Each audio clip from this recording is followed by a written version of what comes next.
السلام علیکم ورحمۃ اللہ وبرکاتہ۔ محترم ناظرین، جاوید اختر سے ڈیبیٹ کے بعد عالمی شہرت پانے والے نوجوان عالم دین مفتی شمائل ندوی سعودی عرب کے دورے پر ہیں۔ یہ سفر نہ صرف ان کے علمی مقام کی عکاسی کرتے ہیں بلکہ اس حقیقت کو بھی واضح کرتے ہیں کہ جب انسان اپنے فن میں کمال حاصل کرتے ہیں تو دنیا کے بڑے بڑے علماء بھی اس کی قدر کرتے ہیں۔ مفتی شمائل ندوی نے اپنی ذہانت، فصاحت اور علمی گہرائی کا لوہا منوایا، اس لیے سعودی عرب میں انہیں جو پذیرائی مل رہی ہے وہ بے مثال ہے۔ مدینہ منورہ کے الشیخ حسن الحسینی جو معاصر اسلامی کے معروف علماء میں شمار ہوتے ہیں، جن کے سوشل میڈیا پر 2.2 ملین سے زائد فالورز ہیں، وہ گویا مفتی شمائل کے لیے پیچھے جا رہے ہیں۔ وہ کئی دن تک مسلسل ان کے ہمراہ رہے، پھر ان کا مفصل انٹرویو بھی کیا جو عرب سوشل میڈیا پر کافی مقبول ہو چکا ہے۔ اس کے علاوہ کئی دیگر کبار علماء نے بھی مفتی شمائل ندوی کو ضیافت دی، انہیں علم و ادب کے تحائف سے نوازا اور ان کا خصوصی استقبال بھی کیا اور دعاؤں سے بھی نوازا۔ اس وقت وہ مکہ مکرمہ میں موجود ہیں۔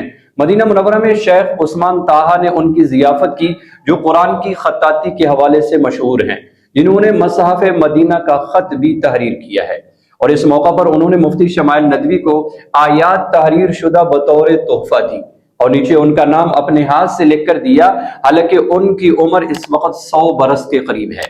پھر درجنوں کتب کے مصنف مشہور فقی الشیخ ولید السعیدان نے انہیں عشائیہ پر مدعو فرمایا، یہاں تک کہ سعودی سپریم علماء کونسل کے رکن الشیخ سعد بن ناصر الششری نے بھی انہیں مدعو کر کے اکرام فرمایا۔ شیخ نے انہیں قیمتی نصائح کے ساتھ بیش بہا کتب سے بھی نوازا۔ پھر سپریم علماء کونسل ہیئت و کبار العلماء کے دوسرے معزز رکن جلیل القدر سعودی عالم الشیخ عبداللہ المطلق نے ان کی جو ضیافت کی، ویڈیو میں وہ کھانے دیکھ کر ہمارے منہ میں بھی پانی آ گیا۔ اس موقع پر شیخ عبداللہ المطلق کے بھائی الشیخ خلف المطلق جو سعودی فتاوی کمیٹی کے رکن ہیں، وہ بھی موجود تھے۔ اس کے علاوہ چہار دانگ عالم میں لازوال شہرت پانے والے ادیب شیخ عائز القرنی نے بھی انہیں شرف ملاقات سے نوازا اور اپنے کتابوں کا ہدیہ بھی دیا۔ پھر ریاض کے ایک بڑے اسکول میں انہیں بلایا گیا اور انہوں نے طلباء اور اساتذہ کو بہترین لیکچر دیا۔ یہ سب کچھ ایک نوجوان عالم دین کے لیے اس لیے ممکن ہوا کہ اس نے اپنے فن یعنی مناظرے میں کمال حاصل کیا۔ نہ صرف فصاحت و بلاغت بلکہ اخلاق، انصاف پروری اور حقیقت پسندی کے ساتھ وہ ہر بحث میں بہترین کارکردگی دکھانے میں کامیاب رہے۔ یہی وجہ ہے کہ نامور علماء، مشہور شخصیات اس کی علمی مہارت کی قدر کرتے ہیں۔ مگر شمائل ندوی خود اپنی اس شہرت سے خوف زدہ ہیں کہ کہیں فتنے کا باعث نہ بنے۔ شیخ حسن الحسینی کو انٹرویو دیتے ہوئے وہ ابدیدہ ہو گئے اور کہا کہ مجھے اس شہرت سے خوف آتا ہے، کیونکہ مجھ سے زیادہ علم رکھنے والے بھی اور مجھ سے زیادہ متقی بھی اس وقت موجود ہیں۔